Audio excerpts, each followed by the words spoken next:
말씀 보도록 하겠습니다. 오늘 말씀은 신약성경 로마서 1장 16절에서 17절까지의 말씀입니다. 오늘 말씀은 신약성경 로마서 1장 16절에서 17절까지의 말씀입니다. 짧은 구절이니 다 함께 합독하도록 하겠습니다. 내가 복음을 부끄러워하지 아니하노니 이 복음은 모든 믿는 자에게 구원을 주시는 하나님의 능력이 됨이라.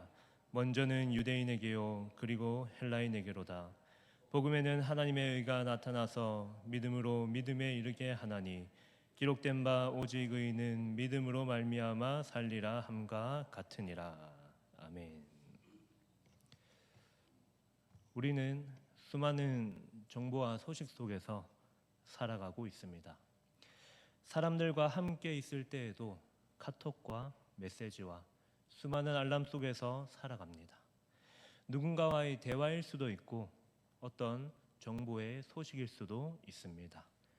그중 세상 사람들이 원하는 소식이 있다면 어떻게 하면 이 세상에서 부자로 살아갈 수 있을지에 대한 소식에 많은 사람들은 관심을 가지게 될 것입니다. 또 한편으로는 어떻게 하면 풍파 없이 이 세상을 무병장수할 수 있을까라는 고민을 정보로 받는다면 사람들에게 정말 좋은 소식이 될 수 있을 것입니다. 반대로 다수의 사람들에게 당분간 고통이 찾아올 것이라는 소식이 전해진다면, 그리고 당분간 어려울 것이라는 이야기를 듣고 그 소식을 기뻐하며 뛰는 그런 사람들은 전혀 없을 것입니다. 왜냐하면 이는 모든 사람들이 원하는 좋은 소식이 아니기 때문입니다. 오늘 본문에도 이 좋은 소식이 전해지고 있습니다. 그러나 오늘 본문을 보면 이는 세상 사람들이 기대하는 그런 소식과는 완전히 반대되는 소식이 선포되고 있음을 확인할 수 있습니다. 바로 복음의 이야기입니다. 바울은 이 복음의 이야기가 좋은 소식이며 모든 사람들을 위한 소식임을 선포하고 있습니다. 나아가 이 복음의 이야기를 듣고 믿는 자로 하여금 열매를 맺게 한다는 사실도 선포하고 있습니다. 저는 오늘 본문을 통하여 모두를 위한 복음이라는 제목으로 여러분과 세 가지로 이야기를 나누도록 하겠습니다. 첫 번째는 복음은 좋은 소식입니다. 두 번째, 복음은 모두에게 필요한 소식입니다. 세 번째, 복음의 소식은 믿는 사람에게 의의 열매를 맺게 합니다. 첫 번째입니다. 많은 사람들은 복음을 좋은 소식 혹은 기쁜 소식이라 말합니다. 왜냐하면 이미 이 복음이라는 단어를 헬라어로 본다면 유앙겔리온이라는 단어가 이미 그 내용을 담고 있기 때문입니다. 이 유앙겔리온이라는 헬라어 단어는 영어로는 굿뉴스입니다. 번역하면 좋은 소식이 될 수 있겠습니다. 그러나 이 단어를 사용하고 있는 이 바울 당시를 살펴보면 이 유앙겔리온이라는 단어는 우리가 아는 복음의 내용과는 전혀 다르게 사용되었음을 확인할 수 있습니다. 여러분, 바울이 활동하던 시기는 로마 제국 시대였습니다. 이때 이 유앙겔리온이라는 단어를 사용했는데 이때 이 사용되었었던 유앙겔리온 좋은 소식은 즉 로마 황제에 관한 소식이었습니다. 특별히 로마 황제가 즉위할 때를 가리켜서 유앙겔리온, 기쁜 소식이다. 그들은 그렇게 이 유앙겔리온에 대한 이야기를 하며 나누었습니다. 나아가 황제나 장군이 전쟁에서 승리하고 그리고 이 승리의 소식을 전할 때에도 유앙겔리온, 좋은 소식을 이야기하기도 하였습니다. 특별히 오늘 바울은 우리에게도 이 복음, 유앙겔리온의 소식을 선포하고 있습니다. 그렇다면 오늘 사도 바울이 우리에게 선포하고 있는 이 복음의 내용, 유앙겔리온은 즉 이 좋은 소식도 로마 황제와 그 즉위와 그리고 그 승리의 소식을 우리에게 전하고 있는지 질문을 던져야 합니다. 여러분 어떻습니까? 오늘 바울이 우리에게 이야기하고 있는 이 복음의 내용은 그 당시에 이야기하고 있었던 그 수많은 황제와 승리의 소식을 우리에게도 동일하게 선포하고 있는 것이겠습니까? 바울이 우리에게 진정으로 하고 싶었던 이 복음의 메시지가 진정으로 어떤 내용이겠습니까?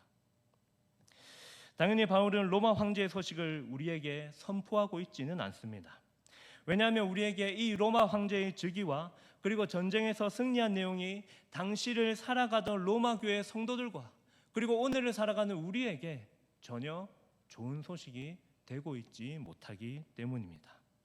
즉 복음, 좋은 소식을 선포한다고 이야기할 때에 이 로마에 사는 사람들에게는 황제와 관련된 이야기를 떠올리게 하였지만 오히려 로마 교회와 그 교회에서 함께 신앙생활을 하던 성도들에게는 오히려 이 복음의 메시지가 전혀 다른 내용으로 그들에게 다가오고 있었습니다. 신기하게도 이 복음의 메시지는 하나님의 백성들에게는 다른 의미로 들렸다는 사실입니다. 여러분, 이 복음, 이 유앙겔리온의 소식은 단순히 로마를 살고 있는 그 성도들에게만 전해진 것이 아니라 구약 성도들에게도 이 유앙겔리온의 내용이 담겨져 있는 내용이 이미 선포되었기 때문입니다.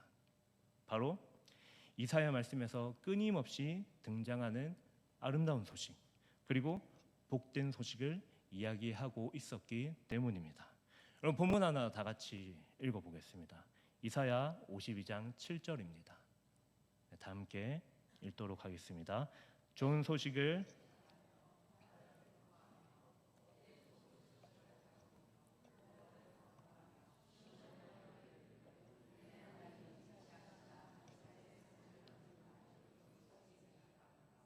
아멘. 마찬가지로 이 구약 성경에도 왕에 관한 소식이 선포되고 있었습니다. 이 로마는 황제에 대한 소식이 전파되고 있었다면 이 구약에서도 왕에 대한 소식이 충분히 이미 많이 그들에게 선포되어 가고 있었다는 사실입니다. 그런데 여기서 특별한 사실이 있다면 이 왕은 그 로마 황제와는 너무나도 다르게 평화와 구원의 통치를 선포하고 있다는 사실입니다.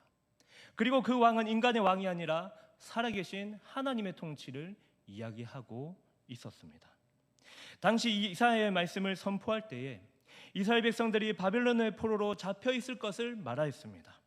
그러므로 그들은 포로 생활 중에 왕도 없고 노예가 되었지만 진정한 왕이신 하나님께서 그들을 포로에서 구원하여 주실 것을 약속하는 복된 소식이었습니다. 무슨 말이냐면 여호와께서 다시 성전에 자정하시는 것입니다. 그들을 바벨론 포로로부터 구원하시고 그들을 다시 통치하시겠다는 약속입니다. 이것이 이사야에 선포되고 있는 복된 소식이었습니다. 그런데 지금 바울은 이 복음의 이야기를 다시 한번 그들에게 선포하고 있습니다.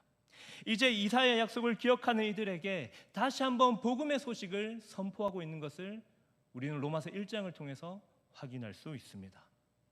그런데 오늘 이 로마 교회를 향하여 선포한 바울의 메시지에서 특별한 사실이 한 가지 더 있다면 이제껏 그들이 이사야 약속에서 알고 있었던 이 좋은 소식을 바울은 다른 이의 소식으로 전하고 있다는 사실입니다.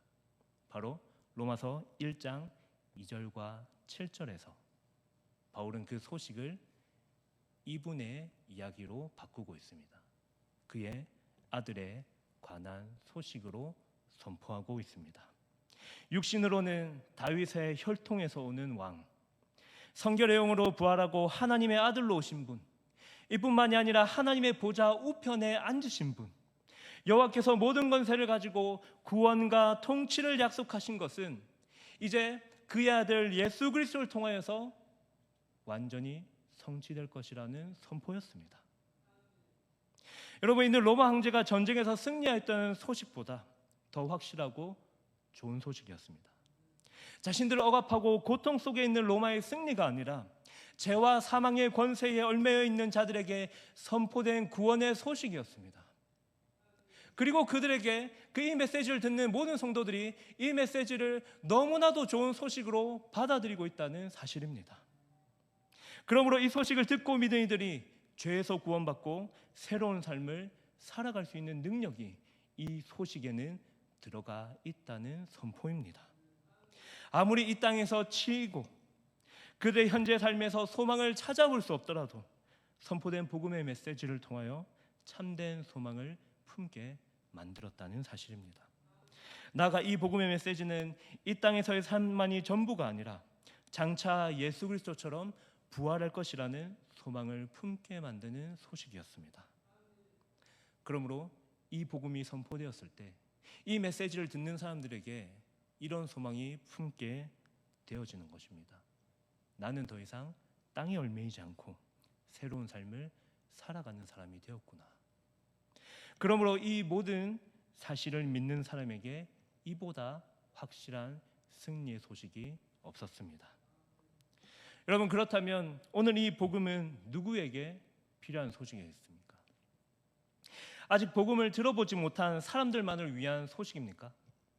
아니면 이미 복음을 들은 자를 위하여 선포되었던 복음의 메시지겠습니까? 두 번째입니다. 복음은 모두에게 필요한 소식입니다. 오늘 본문에서 바울은 우리에게 해답을 주고 있습니다. 바로 바울은 로마에 복음을 전하고 있습니다. 듣지 못한 자들에게도 복음을 전하였습니다. 그러나 이미 복음을 알고 있는 로마 교회에게도 복음을 전하고 있습니다. 이미 복음을 듣고 배웠고 살아가고 있는 교회에게도 이 복음의 메시지를 선포하고 있다는 사실입니다. 그러므로 이 복음의 메시지는 아직 듣지 못한 자들을 향하여서도 선포되어야 하지만 지금 우리가 함께 모여서 교회에 모인 우리들에게도 너무나도 필요한 메시지가 바로 복음의 메시지입니다. 여러분, 복음은 모두에게 필요한 소식입니다. 이뿐만이 아니라 이 복음은 사람의 종류를 가리지 않습니다. 그것이 당시를 살아가던 유대인이든지 헬라인이든지 상관이 없었습니다. 왜냐하면 복음은 특정한 집단에게 제한된 메시지가 아니기 때문입니다. 여러분, 한번 고민을 해보셨는지 모르겠습니다.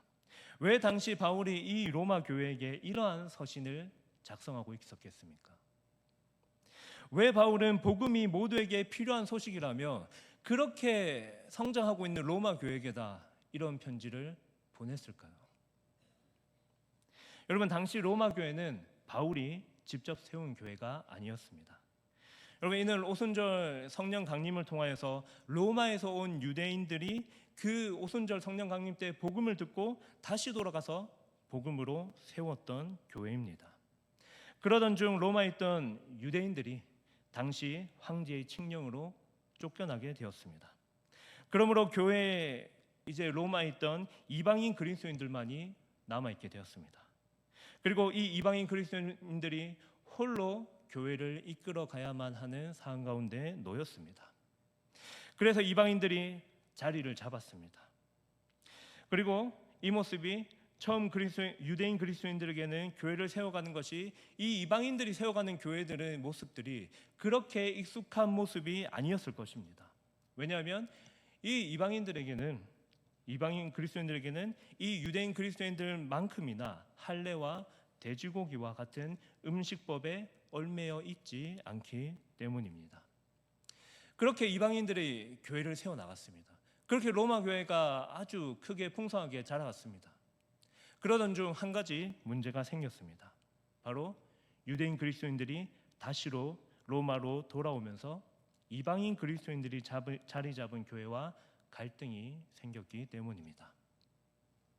왜냐하면 유대인들은 예수 그리스도의 복음, 이 예수 그리스도의 죽음과 부활과 우편 보좌에서 우리를 구원하고 통치하심을 믿었지만 여전히 그들 가운데에는 율법과 할례와 그 전통에서 완전히 자유하지 못한 그리스도인들이 많았기 때문입니다. 이러한 상황 속에서 논쟁하였습니다. 과연 누가 참된 그리스도인으로 교회를 세워갈 수 있는가? 과연 유대인과 이방인 그리스도인이 하나 될 수 있냐는 논쟁이었습니다. 여러분, 이때 바울은 그들을 향하여서 이렇게 선포합니다. 사랑하는 로마 교회 성도 여러분, 이 복음은 모두를 위하여 선포된 복음입니다. 로마에서 하나님의 사랑하심을 받고 성도로 부르심을 받은 모든 자에게 선포된 하나님의 복음입니다. 그러므로 여러분들이 이 복음의 급을 나눌 수 없습니다. 나아가 바울은 그들에게 확실하게 한 번 더 선포합니다. 그래서 제가 믿은 이 복음은 내가 복음을 부끄러워하지 않게 만듭니다. 이 복음은 모든 믿는 자에게 구원을 주시는 하나님의 능력이 됩니다. 먼저는 유대인에게요, 그리고는 헬라인에게로다. 가리지 않습니다.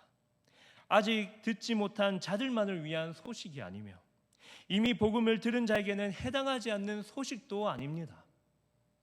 이는 인종을 나누지 않고 사람의 높고 낮음을 가리지 않는 소식입니다. 다만 그 복음을 믿는 자를 구원하시는 하나님의 능력, 그 능력이 진정으로 그들에게 필요한 복음의 핵심입니다. 세 번째입니다. 복음의 소식은 믿는 자들에게 의의 열매를 맺게 합니다. 여러분, 이 복음에는 특별한 사실이 있습니다. 바로 이 복음에는 하나님의 의가 나타난다는 사실입니다. 즉, 이 복음을 믿는 자를 의롭다 여겨주신다는 선포입니다. 여러분, 세상의 수많은 소식과 정보들은 사람을 의롭게 하지 못합니다. 그 소식으로 수많은 사람들이 모일 수는 있겠죠. 그러나 그 정보와 소식들이 사람을 의롭게 만든다는 소식은 단 한 번도 들어볼 수가 없는 소식입니다. 그러나 오늘 바울은 그들에게 외칩니다. 여러분 세상이 말하는 그 수많은 소식보다 오늘이 여러분들에게 선포하는 이 복음의 좋은 소식이 여러분들을 의롭게 만들 것입니다. 우리는 본래 의인으로 부름받기에 적합한 존재가 아니었습니다. 이는 인종을 거슬러 내가 유대인이든지 이방인이든지 상관없이 아담의 범죄 이후로 하나님과의 관계가 단절되었기 때문입니다. 그러나 이제 예수 그리스도께서 우리의 믿음을 통하여 의롭게 하셨습니다. 바로 의의 옷을 입히셔서 하나님의 은혜로 비록 우리 속에 죄가 있지만 의인으로 살아가게 하셨다는 선포입니다. 이는 개인을 죄에서 구원하는 것만으로 끝나는 것이 아니라 이제 새로운 삶을 살아가게 만들어 주셨다는 하나님의 능력입니다.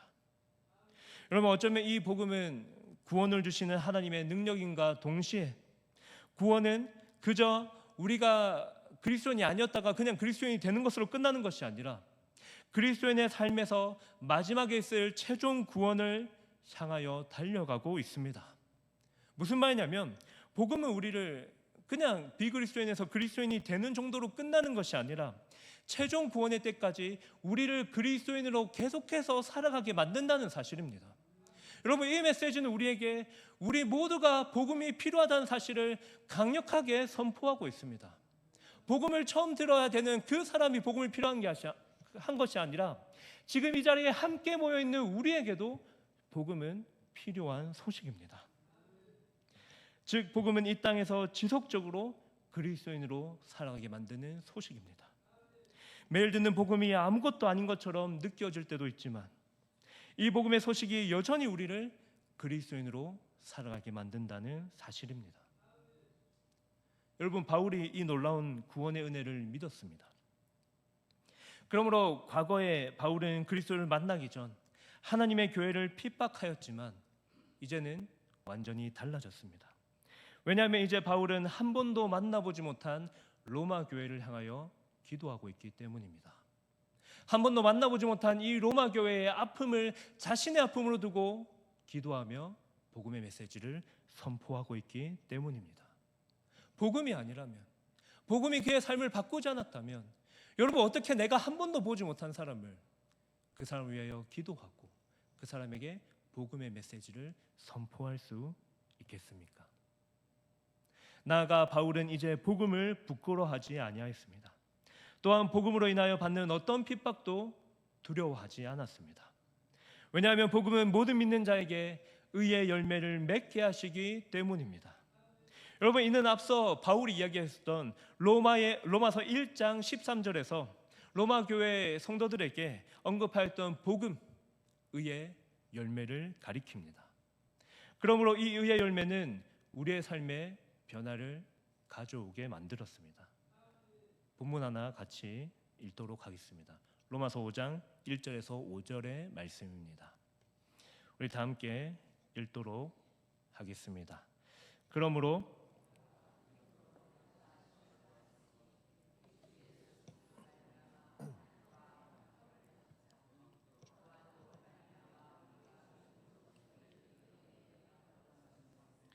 하나님의 영광을 바라고 즐거워하느니라. 다만 이뿐 아니라 우리가 환난 중에도 즐거워하나니 이는 환난은 인내를, 인내는 연단을, 연단은 소망을 이루는 줄 알미로다. 소망이 우리를 부끄럽게 하지 아니함은 우리에게 주신 성령으로 말미암아 하나님의 사랑이 우리 마음에 부은 바 됨이니. 아멘. 여러분, 복음은 모든 사람을 의롭다 여겨 주십니다. 이 복음을 통하여 그리스도로 말미암아 우리는 화평을 누리게 되었습니다. 이 복음의 은혜 안에 있는 자는 하나님의 영광을 바라고 즐거워하게 되었습니다. 여러분, 이뿐만이 아니라 이 복음은 화평과 평화를 이룬과 동시에 우리에게 의의 열매를 맺게 하십니다. 여러분, 이 의의 열매는 죄송하지만 부자가 되는 것이 아닙니다. 무병장수하는 것도 아닙니다. 이는 다른 것이 아니라 복음을 믿고 의의 열매를 맺는 그리스도인은 세상에서 당하는 환난 중에도 즐거워할 수 있다는 사실입니다. 환난을 인내로, 인내를 연단으로, 연단을 통한 진정한 소망을 이루게 되었다는 사실입니다. 과거에는 세상의 소식이 우리를 살아가게 만들었지만 이제는 복음의 소식이 우리에게 세상의 것을 소망하지 않게 만들었습니다. 나아가 우리는 아무것도 할 수 없지만 그 복음의 메시지가 우리를 살아가게 만들어 주었습니다. 그러므로 마침내 우리에게 찾아올 최종 구원의 날을 사모하며 우리가 그리스도인으로 이 땅을 살아가게 하여 주셨다는 사실입니다. 그러므로 복음을 믿으면 이 땅의 것에 얽매이지 않게 됩니다. 비록 이 땅에 발을 딛고 살아가지만 하늘의 것을 사모하며 살아가게 됩니다. 비록 이 땅의 소리를 듣고 싶어 하지만, 그리고 그것을 듣고 살아가지만 우리는 하늘의 소리에 귀를 기울이며 살아가게 될 것입니다. 우리가 이 땅을 살아갈 수 있는 것은 세상에 우리가 무병장수할 수 있는 그러한 소식들이 아니라 복음의 메시지, 어떠한 세상의 환난과 어떠한 일이 있다 하더라도 우리가 이 땅에 발을 딛고 살아가지만 우리의 소망이 저 하늘에 있기 때문에 이 복음의 메시지는 우리를 최종 구원의 심판날까지 살아가고 견뎌내게 하신다는 복음의 메시지입니다. 사랑하는 성도 여러분, 이제 말씀을 맺겠습니다. 여러분에게 기쁜 그리고 좋은 소식은 무엇입니까? 세상에 들려주는 이 땅의 소식입니까? 아니면 복음의 이야기입니까? 여러분, 우리에게 기쁨의 소식이 선포되었습니다. 이는 복음을 듣지 못한 자나 이미 복음을 들은 자 모두를 위한 복음이 선포되었습니다. 이제 그 복음은 우리에게 이 땅에 살아갈 의의 열매를 맺게 하셨습니다. 그러므로 의의 열매를 맺은 우리는 이 땅의 어떠한 환난과 어려움 속에서도 이 모든 것을 이겨내며 살아가게 될 것입니다. 그러므로 오늘도 우리는 이 땅에 발을 딛고 살아가지만 하늘의 것을 사모하며 살아가시는 저와 여러분이 되기를 소망합니다. 다 함께 찬양하겠습니다.